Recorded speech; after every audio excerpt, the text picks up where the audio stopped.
Oxidation भी हो रहा है, रिडक्शन भी हो रहा है। ऑक्सीडेशन मतलब मैंने बताया size of particle of reactor. अरे भाई ये तो ऐसे भी आप बता सकते हो। जैसे आपने कभी देखा होगा कि चूने में अगर पानी डालो तो आग हमें गरम गरम बाहर निकलता हुआ दिखाई देता है। इस वीडियो के अंदर गाइस हम exothermic reaction, endothermic reaction, rate of chemical reaction, oxidation and reduction, ये टॉपिक कवर करने वाले हैं। और गाइस अगर आप नए हो तो प्लीज चैनल को सब्सक्राइब करके अपना प्यार एंड सपोर्ट दिखाओ, जिसके कारण हमारे अंदर भी एक मोटिवेशन आए कि इस साल भी 10th के बच्चे उसी तरह से प्यार दिखा रहे हैं जैसे पिछले साल के बच्चों ने दिखाया था। अब बात करते हैं एक्सोथर्मिक रिएक्शन क्या होता है। बहुत सिंपल सा और बहुत आसान से भाषा में अगर हम बताने चाहे, एक्सोथर्मिक रिएक्शन नाम में ही उसका काम छुपा हुआ है। एक्सो मतलब बाहर इवॉल्व होना, मतलब the chemical reaction in which heat is evolve, या तो बाहर निकल जाना, इवॉल्व हो जाना, उस रिएक्शन को हम क्या बोलते हैं, एक्सोथर्मिक रिएक्शन। जिस भी रिएक्शन के अंदर हीट बाहर निकलता हुआ हमें दिखाई दे रहा है तो भाई चुपचाप उसको आग बंद करके बोल दो कि ये एक्सोथर्मिक रिएक्शन। जैसे आपने कभी देखा होगा कि चूने में अगर पानी डालो तो आग हमें गरम गरम बाहर निकलता हुआ दिखाई देता है, तो हम उसको बोल सकते हैं कि ये एक्सोथर्मिक रिएक्शन है। दूसरा एंडोथर्मिक रिएक्शन, एंडो जा रहा है भाई, कहानी खत्म हो जा रही है पूरी तरह से। The chemical reaction in which heat is absorb, okay, जिस केमिकल रिएक्शन के अंदर हीट एब्जॉर्ब हो जा रहा है उसको हम बोलेंगे एंडो। कहानी खत्म, मतलब जब प्रोडक्ट फॉर्म हो जाएगा तो हमें कोई भी हीट बनता हुआ दिखाई नहीं देगा। अभी एग्जांपल लेंगे तो और क्लियर हो जाएगा। तो the chemical reaction in which heat is absorb during the reaction, और इसी रिएक्शन को हम क्या बोलेंगे, एंडोथर्मिक रिएक्शन। एग्जांपल अगर हम ले तो इधर ध्यान देने का, प्रोडक्ट के साइड देखो, रिएक्टेंट के साइड हीट दिख रहा है पर प्रोडक्ट के साइड हीट नहीं दिख रहा है, मतलब एंड हो गया है। जैसे दोनों रिएक्शन, जैसे रिएक्शन हुआ, रिएक्शन होने के बाद प्रोडक्ट के साइड कोई भी हीट नहीं दिख रहा है, इसलिए एंडोथर्मिक रिएक्शन हो गया। कभी कभार एग्जाम में हमें एक रिएक्शन दिया रहता है और वो रिएक्शन हमसे पूछा रहता है कि बताओ भाई ये एंडोथर्मिक है एक्सोथर्मिक, तो चुपचाप पता है प्रोडक्ट के साइड ध्यान देने का। प्रोडक्ट के साइड ध्यान दोगे, अरे यार इधर तो कुछ नहीं है, इधर तो हीट दिख ही नहीं रहा है, हीट नहीं दिख रहा है, तो ये एंडोथर्मिक। यहां देखो प्रोडक्ट के साइड हीट निकलता हुआ दिखाई दे रहा है, exothermic the chemical reaction in which heat is evolved, बाहर निकलता हुआ दिखाई दे रहा है, तो उसके अंदर हमारा क्या होगा, एक्सोथर्मिक। तो ये दो सिंपल।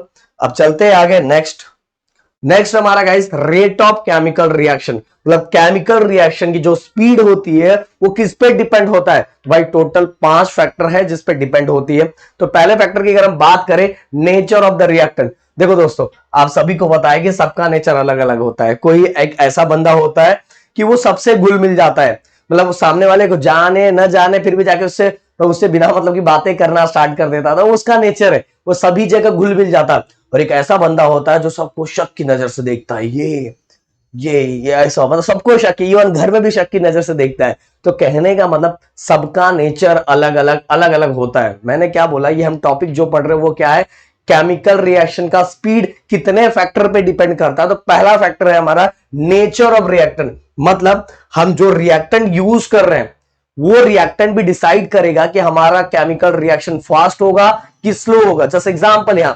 एल्यूमिनियम का रिएक्शन हाइड्रोक्लोरिक के साथ अगर हम करते हैं, हम कलर चेंज कर लेते हैं, एल्यूमिनियम का रिएक्शन हाइड्रोक्लोरिक एसिड के साथ करते हैं, और वही जिंक का रिएक्शन अगर हम हाइड्रोक्लोरिक एसिड के साथ करेंगे तो हमें क्या दिखाई देगा पता है, एल्यूमिनियम का रिएक्शन हाइड्रोक्लोरिक एसिड के साथ फास्ट हो रहा है और जिंक का क्या हो रहा है, स्लो हो रहा है। तो हमने बता, देखो एल्यूमिनियम का रिएक्शन भी HCl के साथ हो रहा है, जिंक का भी रिएक्शन HCl के साथ होता है। बट एल्यूमिनियम का जो नेचर है फास्ट रिएक्शन का है, फटाफट रिएक्ट करके काम खत्म कर देने का, और जिंक का इसके कंपैरिजन में, एल्यूमिनियम के कंपैरिजन में स्लो होता है। देखो हमने हाइड्रोक्लोरिक यहां भी यूज किया, यहां भी यूज किया, बट एल्यूमिनियम फास्ट रिएक्ट कर रहा है और जिंक एल्यूमिनियम कंपैरिजन में स्लो रिएक्ट कर रहा है। इसीलिए ऐसा बोला गया है कि नेचर ऑफ रिएक्टेंट भी मैटर करता है कि हम कौन सा रिएक्टेंट यूज कर रहे हैं ड्यूरिंग केमिकल रिएक्शन। तो rate of reaction of aluminium with hydrochloric acid is higher than that of zinc. Clear? इसीलिए नेचर ऑफ रिएक्टेंट मैटर करता है। एल्यूमिनियम का रिएक्शन हाइड्रोक्लोरिक एसिड के साथ फास्ट होता है कंपेयर टू जिंक। अब दूसरा, size of particle of reactant. भाई ये तो ऐसे भी आप बता सकते हो, size of particle of reactant. अगर मैं 1 kg XYZ कोई भी ले लो, मतलब मैं तो नहीं, जाने दो, वो एग्जांपल बहुत डेंजर हो जाएगा। 1 kg अगर मैं राइस बना रहा हूं 1 kg और दूसरे जगह 100 kg बना रहा हूं, तो सिंपल सी बात है भाई, 1 kg वाला जल्दी होगा और 100 kg वाला लेट होगा। कहने का मतलब क्या है कि पार्टिकल, जो रिएक्टेंट का पार्टिकल है उसका साइज अगर बड़ा है, अगर साइज बड़ा है तो रिएक्शन क्या हो जाएगा, स्लो हो जाएगा, और साइज छोटा है तो रिएक्शन जल्दी हो जाएगा। अरे ये कौन सी बहुत बड़ी बात है। तो देखो भाई, smaller the size of the react, एक मिनट, हाँ, smaller the size of the reactant particle, higher the rate of reaction. अगर रिएक्टेंट के पार्टिकल का साइज छोटू मोटू सा है तो रिएक्शन की स्पीड भी क्या हो जाएगी, फास्ट हो जाएगी। क्लियर। चलो बाबा आगे चलते हैं। Next, concentration of reaction. देखो भाई, आप सभी को पता है कि डाइल्यूट एंड कॉन्सेंट्रेटेड दो एसिड होता है, और सिंपल सी बात है, अगर हम कॉन्सेंट्रेटेड एसिड यूज करते हैं तो रिएक्शन डाइल्यूट के कंपैरिजन में क्या होता है, फास्ट होता है। मेरे ख्याल से पता, मैं अपने एक स्टोरी बताना चाहूंगा कि उस टाइम मेरे को पता नहीं था कि भाई ये एसिड के दो ऐसे टाइप होते हैं। मुझे गलती से ना वो एसिड मेरे हाथों पे गिर गया था और मैं बहुत चिल्ला रहा था, अरे अरे मेरा हाथ जल जाएगा। और बाद में मुझे पता चला कि वो डाइल्यूट एसिड था, और डाइल्यूट एसिड था इसलिए मुझे कुछ हुआ नहीं। तो मैं सोचता था यार एसिड गिरा, मेरे को कुछ हुआ नहीं। तो भाई dilute acid compare to concentrated acid, इसका रिएक्शन क्या होता है, स्लो होता है। कॉन्सेंट्रेटेड एसिड का रिएक्शन फास्ट होता है compare to dilute acid. Okay, इसलिए कॉन्सेंट्रेशन ऑफ रिएक्टेंट भी क्या होता है, मैटर करता है ड्यूरिंग केमिकल रिएक्शन। अब बात करते हैं हम टेम्परेचर ऑफ रिएक्शन। अरे भाई फिर से बोलो, बच्चा भी बताएगा। अब मान लो मैं एक जब बीरबल की खिचड़ी पका रहा हूं, यहां ऊपर ऐसा रखा हो खिचड़ी और नीचे एकदम आग रखा हो, तो जितना ज्यादा उसको हीट मिलेगा, वो जल्दी पकेगा, और कम हीट मिलेगा तो कम पकेगा। कहने का मतलब अगर टेम्परेचर को इंक्रीज करूंगा तो रेट ऑफ रिएक्शन क्या हो जाएगा, फास्ट हो जाएगा। और टेम्परेचर को अगर डिक्रीज करूंगा तो रेट ऑफ केमिकल रिएक्शन क्या हो जाएगा, स्लो हो जाएगा। बस यही तो है भाई। देखो, the rate of reaction increase on increasing the temperature. Clear. अब आता है कैटलिस्ट। ये मेरा सबसे प्यारा है। हाँ? ये फैक्टर सबसे प्यारा है। क्यों सबसे प्यारा है पता है? प्लीज कमेंट करके मुझे बताना कि आप लोग में से कितने लोग लाइफ में कैटलिस्ट बने हैं। मैं तो बना हूं, आप भी हो सकता है ईमानदारी से पूरा प्राउडली बोलोगे हाँ सर कैटलिस्ट हम बने हैं।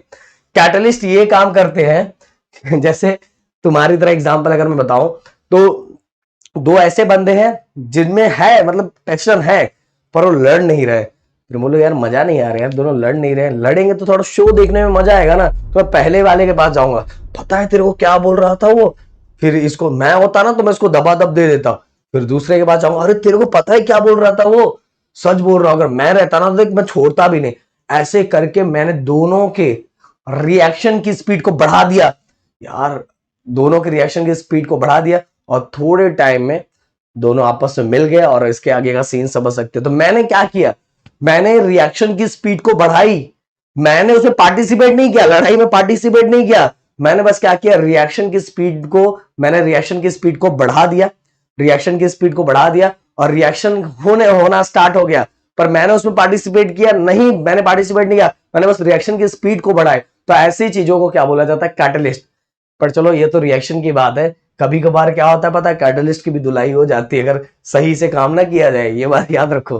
तो भाई कैटलिस्ट ये होता है कि अगर दो नहीं मतलब रिएक्टेंट की स्पीड को इंक्रीज करने के लिए जिस सब्सटेंस का यूज करते हैं उसको हम कैटलिस्ट बोलते हैं। बट सब्सटेंस उस रिएक्शन में पार्टिसिपेट नहीं करता मतलब उसके ऊपर कोई असर नहीं होता, वो जैसा था वैसा ही रहता है, उसके अंदर कोई केमिकल चेंजेस नहीं होता। किसके अंदर जो सब्सटेंस हम यूज कर रहे हैं रिएक्शन की स्पीड को बढ़ाने के लिए। क्लियर। ये दिमाग में रख लेना कि ऐसा कोई एक्स वाई जेड चीज जो हम क्या कर रहे हैं, ड्यूरिंग रिएक्शन यूज कर रहे हैं रिएक्शन की स्पीड को बढ़ाने के लिए, बट उसके अंदर वो पार्टिसिपेट नहीं कर रहा है, उसके द्वारा उसमें कुछ नहीं हो रहा है, उसके अंदर कुछ बदलाव नहीं आ रहा, तो उसको हम क्या बोलेंगे, कैटलिस्ट बोलेंगे। और गाइस ये पूरा का पूरा नोट्स अगर आपको चाहिए तो प्लीज कमेंट जरूर करना। बहुत सिंपल और आसान तरीके से ये नोट्स हमने बनाया, जिसे आपका चुटकियों बजाते पूरा का पूरा 10th स्टैंडर्ड कंप्लीट हो जाएगा।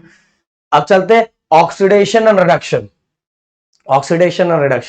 The chemical reaction in which reactant combine with oxygen, सबसे पहले ऑक्सीडेशन की बात करते हैं। जिस भी केमिकल रिएक्शन के अंदर रिएक्टेंट ऑक्सीजन के साथ कंबाइन होता है एंड लूज इट्स हाइड्रोजन, जिस भी केमिकल रिएक्शन के अंदर रिएक्टेंट या तो ऑक्सीजन के साथ कंबाइन हो या तो हाइड्रोजन लूज करे, ध्यान से सुनना, दोनों में से कोई एक प्रोसेस भी होगा तो भी ऑक्सीडेशन है। The chemical reaction in which reactant combine with oxygen, और मैंने वो और वर्ड यूज किया है, और लूज इट्स हाइड्रोजन, और अगर to form a product is called oxidation reaction. जिस भी केमिकल रिएक्शन के अंदर कोई भी रिएक्टेंट या तो ऑक्सीजन गेन कर रहा है या तो हाइड्रोजन लूज कर रहा है और एक प्रोडक्ट फॉर्म कर रहा है, इसको बोलेंगे ऑक्सीडेशन। समझ में आया?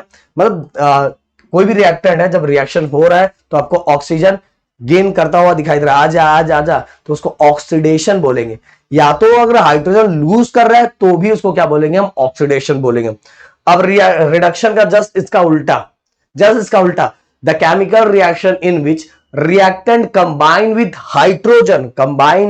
hydrogen or lose its oxygen to form a product is called reduction reaction। Clear? Just इसका उल्टा, ऐसा कोई केमिकल रिएक्शन जिसके अंदर जो रिएक्टेंट है वो हाइड्रोजन गेन कर रहा है, हाइड्रोजन क्या कर रहा है? गेन कर रहा है, या तो ऑक्सीजन लूज कर रहा है, इसी को हम क्या बोलेंगे? Reduction reaction. ओके, यहां कुछ एग्जांपल्स हैं तो हम देख लेते हैं फटाफट। ये देखो, मैंने प्रोडक्ट की साइड ही देखो, चलो ये भी देख लो। पहले मैग्नीशियम अलग था, ऑक्सीजन अलग था, फिर दो मैग्नीशियम ने क्या किया? ऑक्सीजन को गेन कर लिया, मैग्नीशियम ऑक्साइड बन गया। ओके, गेन किया ना, ये देखो, आजा आजा, मतलब गेन कर लिया, तो ये ऑक्सीडेशन है। ये दूसरा भी देख लो, कार्बन था, ऑक्सीजन अलग था, प्रोडक्ट के साइड जब तैयार हो गया तो उसमें देखोगे कार्बन डाइऑक्साइड हो गया, मतलब कार्बन ने ऑक्सीजन गेन कर लिया है।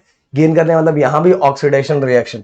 अब देखो, यहां बच्चे कंफ्यूज होते हैं, MgH2 लिखा हुआ है, बट यहां प्रोडक्ट के साइड Mg और H2 दोनों सेपरेट हो गए, दोनों अलग अलग हो गए। तो अगर कोई भी रिएक्टेंट हाइड्रोजन लूज भी कर रहा है तो भी मेरे दोस्त वो क्या है? ऑक्सीडेशन है, याद रखो। और अब ये देखो, CH3 तीन हाइड्रोजन है, ये क्या है? ये तो हम कार्बन कंपाउंड में देखने वाले। अगर आपको पढ़ना है, अभी ही पढ़ना है, तो भाई सर्च करो गिरी टूडोर कार्बन कंपाउंड, बहुत इंटरेस्टिंग टॉपिक बनाया है जिससे आपको बहुत समझ में आ जाएगा बहुत अच्छे से। पर अभी आपने नहीं समझा तो मैं ऐसे नॉर्मली समझाता हूं। देखो, H3 पर यहां देखोगे H2 हो गया, और इसको बैलेंस करने के लिए हमने डबल बॉन्ड लिया हुआ। ओके, क्या क्यों, वो सबका आंसर बाद में मिलेगा, बस है अभी 9 चैप्टर में आपको बताने वाला हूं। तो यहाँ H3 पर यहाँ एक एक हाइड्रोजन लूज हो गया है, हाइड्रोजन देखो अलग हो गया ना, देखो हाइड्रोजन अलग हो गया। फिर से हाइड्रोजन अगर लूज कर रहा है तो उसको क्या बोलेंगे? ऑक्सीडेशन बोलेंगे, ऑक्सीडेशन। अब एक और टॉपिक मैं आपको पहले से बता के रख सकता हूं, जिसको बोलते हैं रिडॉक्स। क्या? हाँ आजा भाई, हाँ, रिडॉक्स मतलब क्या होता है? रिडॉक्स मतलब कि ऐसा केमिकल रिएक्शन जिसके अंदर oxidation and reduction alternate form में हो रहा है, मतलब ऑक्सीडेशन भी हो रहा है, रिडक्शन भी हो रहा है, ऑक्सीडेशन रिडक्शन, ऑक्सीडेशन रिडक्शन, और ऐसे रिएक्शन को हम रिडॉक्स रिएक्शन बोलते हैं। रिडॉक्स। ओके, ये देखो, रिडॉक्स, मतलब ये हमारा रिडक्शन, ऑक्स मतलब हमारा ऑक्सीडेशन, तो मिला के रिडॉक्स हो जाएगा। रिडॉक्स मतलब जिस भी केमिकल रिएक्शन में अल्टरनेट फॉर्म में रिडक्शन एंड ऑक्सीडेशन दोनों हो रहा है, दोनों दिख रहा है, मतलब एक ही रिएक्शन के अंदर दोनों दिख रहा है, मतलब ऑक्सीजन गेन होता हुआ भी दिखाई दे रहा है एंड हाइड्रोजन गेन होता हुआ भी दिखाई दे रहा है, या तो ऑक्सीजन लूज होता हुआ भी दिखाई दे रहा है। क्लियरली समझ लो, जिस भी केमिकल रिएक्शन के दोनों प्रोसेस हो रहा है, ऑक्सीडेशन भी हो रहा है, रिडक्शन भी हो रहा है। ऑक्सीडेशन मतलब मैंने बताया, या तो ऑक्सीजन गेन करो या तो हाइड्रोजन लूज करो। तो जिस भी केमिकल रिएक्शन में या तो हाइड्रोजन लूज होता हुआ दिखाई दे रहा है और यहां ऑक्सीजन भी लूज होता हुआ दिखाई दे रहा है, ऑक्सीजन लूज हो रहा है, तो उसको क्या बोलेंगे? रिडक्शन, मतलब उसको रिडक्शन बोलेंगे। और जिसके अंदर हाइड्रोजन लूज हो रहा है उसको क्या बोलेंगे? ऑक्सीडेशन। तो जिस भी केमिकल रिएक्शन के अंदर दोनों चीजें हो रही है उसको हम क्या बोलेंगे? Redox reaction. अगर आपको चाहिए कि सर इसको एग्जांपल लेके प्रॉपर तरीके से समझाओ तो मुझे बताना, मैं नेक्स्ट वीडियो में इसको डिटेल में समझा दूंगा। तो चलो मिलता है नेक्स्ट वीडियो में। Thank you so much guys, जय हिंद दोस्तों।